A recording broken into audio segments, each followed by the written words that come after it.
Hey guys, what's going on? It's Kathy here with OMG Tesla. Today I wanted to talk to you guys about Sentry mode.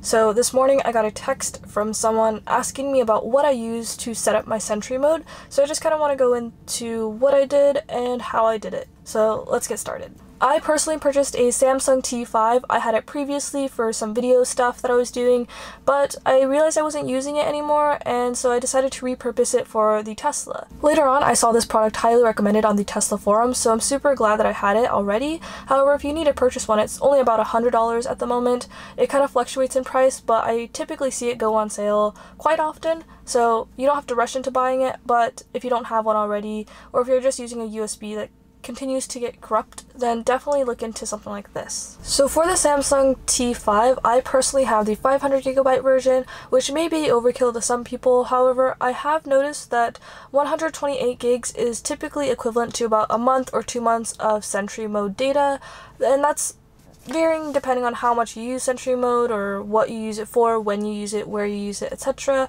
And so I personally just wanted something that I didn't have to maintain very often. I don't have to delete any data off of my Sentry mode stuff, and I like it that way. However, you could get away with getting a 200GB or 128 gig anything. You don't need the Samsung T5, I just personally like it and I had it lying around. So now let's go over where to plug in the Samsung T5 and how to set everything up.